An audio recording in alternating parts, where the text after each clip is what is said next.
Yeah, this is another good question. I like for the fact that you brought it up. I like it. The issue is that I read something a young man wrote the other day. He sent to me and he said that before the name Igbo came, that we were called Ebos. That is E-B-E-O, Ebo. Then he put X, that is Ebos or Ebo people.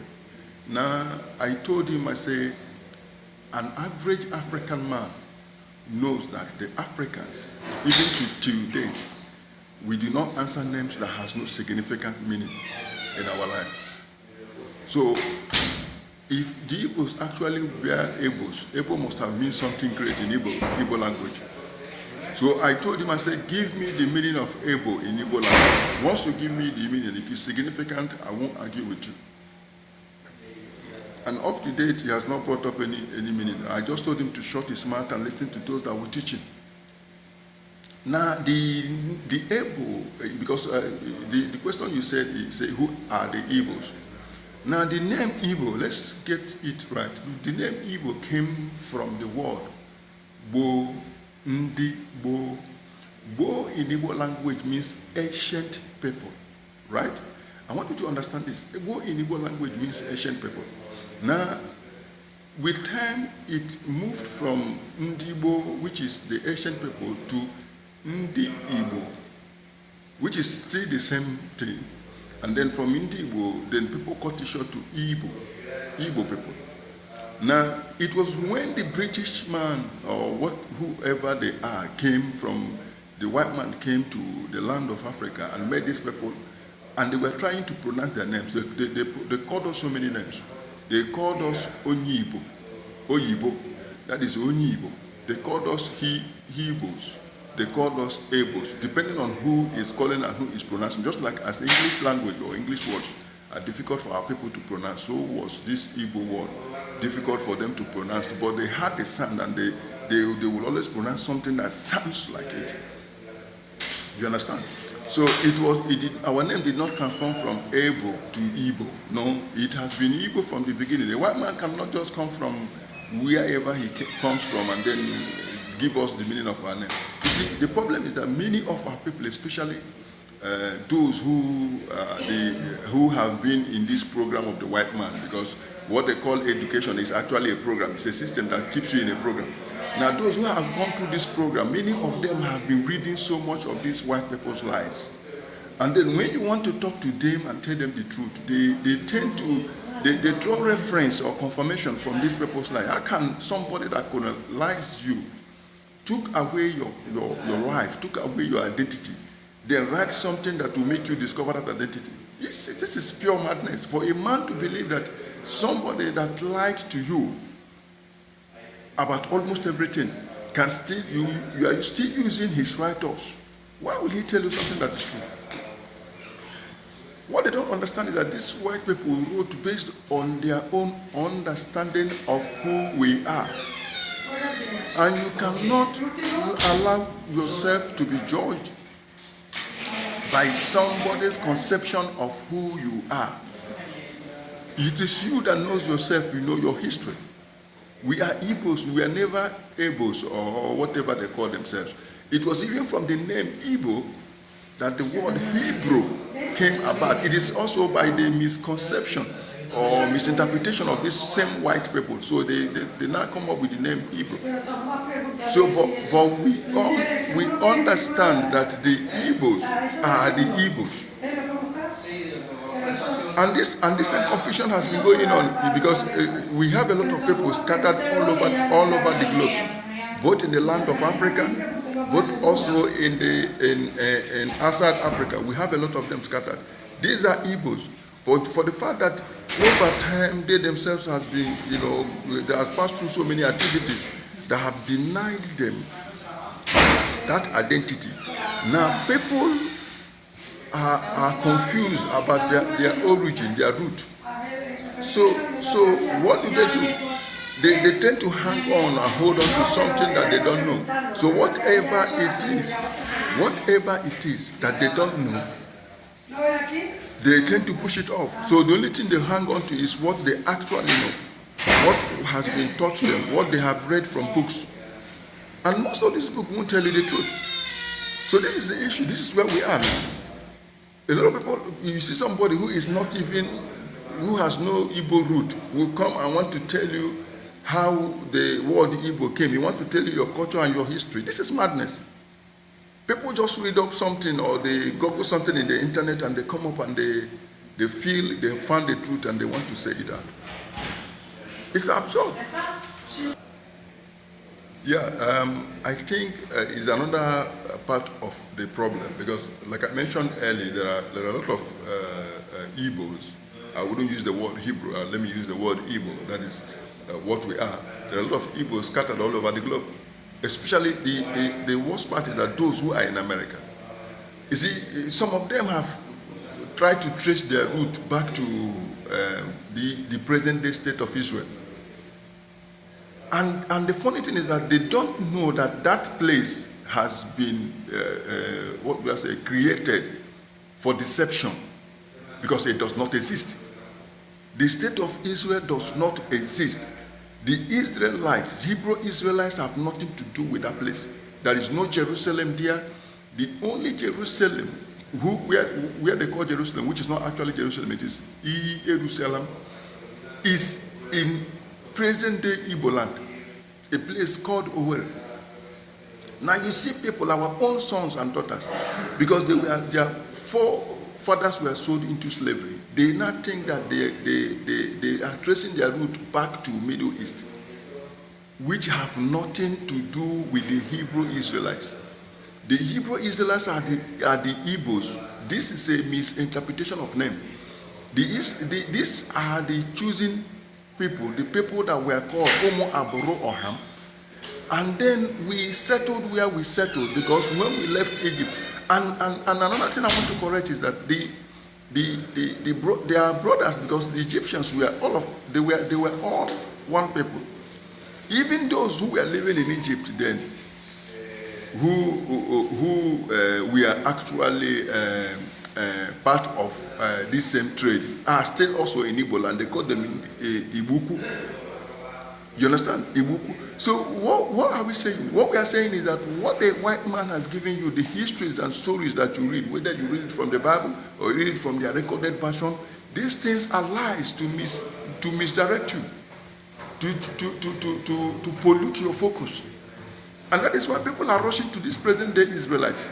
The land they are dragging, they need these people to confirm their story. That land does not belong to those people there. But they need you because they will have convinced you that you are part of them. How can you be part of them? Do you look like them? You don't, even apart from, I'm not talking about color now, apart from color, you see that your culture and their culture is not the same. That a man keeps beer does not mean that he follows what is there. These people, what they use is Talmud.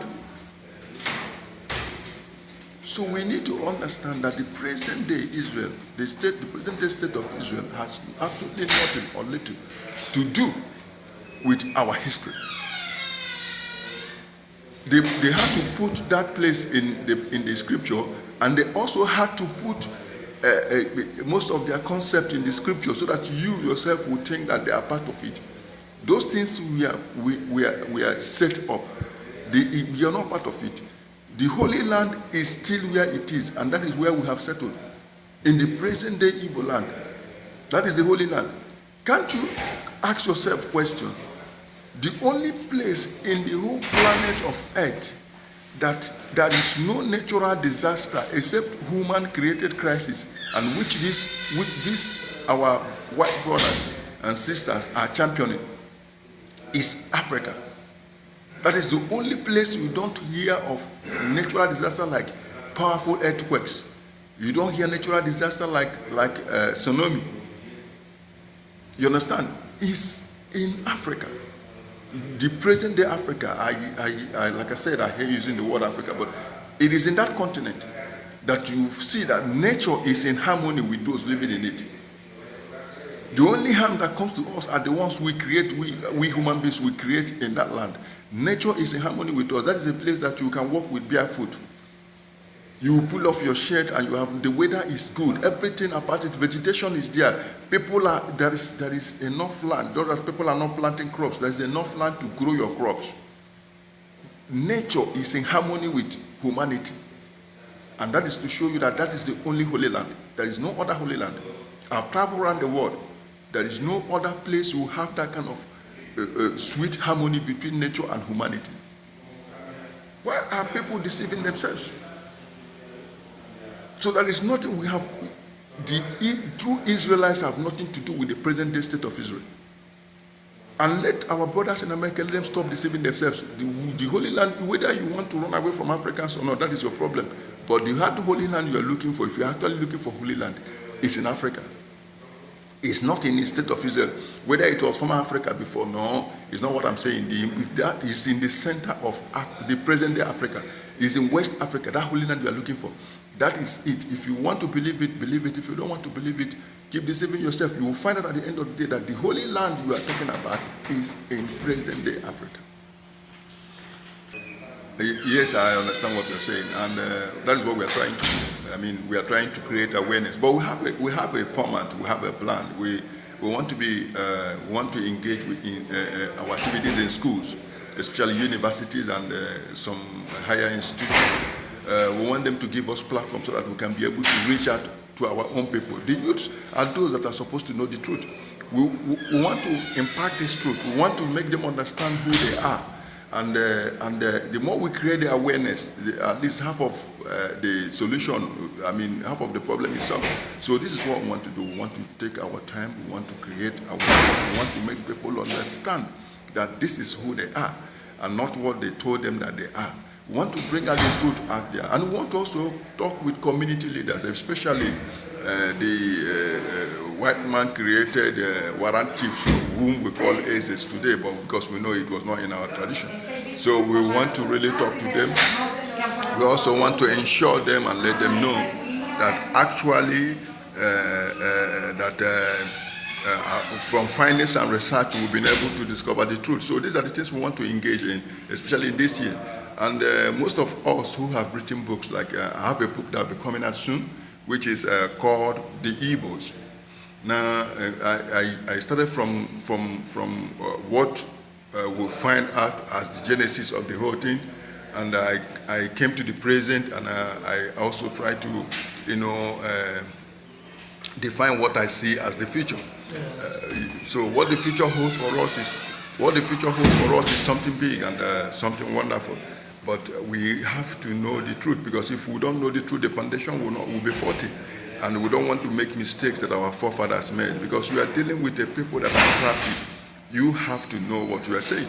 So the thing is that when you talk about the tribe of Israel, there are 12 tribes. They are in the present-day Igbo land. We can tell you who they are. It's just like people, somebody told me the other day that he's a Delta Igbo. I say, you are a fool. There is nothing like Delta Igbo.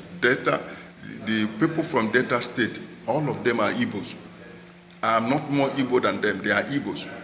So even in Nigeria, there is a place called Edo State or Benue State. There are tribes there, like the Igala people. They are Igbos. Some tribes in Edo State, the Awucho, those ones are Igbos. I'm not more Igbo than them. So telling me you are from Delta State means that you don't even understand. You don't know who you are. So there are we have to create this awareness. We have to make people know who they are. That we call certain group of people Igbo does not mean that we have 98% of Africans sold into slavery, into the plantation of the United States of America. They are Igbos. So if we don't explain these things to our people, almost the whole of Liberia and Sierra Leone, they are Igbos. So you need to understand that we have Igbos in other places. So that's why we say the Igbo nation is nations trapped in nation. It's not just only in Nigeria. There are Igbos scattered. Half of Southern Cameroon is Igbo. Guinea Equatorial, they are all, 99% of them are Igbos. So these are the things we need to understand, and we need to make people understand it, and that is why it is important. So we are having seminars. We will be going around almost, first of all, we want to start in Nigeria, where we know that the Igbos there's a more concentration of Igbo people in Nigeria, and then we will go to other places we know that the Igbos have settled, like in Jamaica, Dominican Republic, Haiti. All those places, we need to talk to them. We need to make them understand who they are.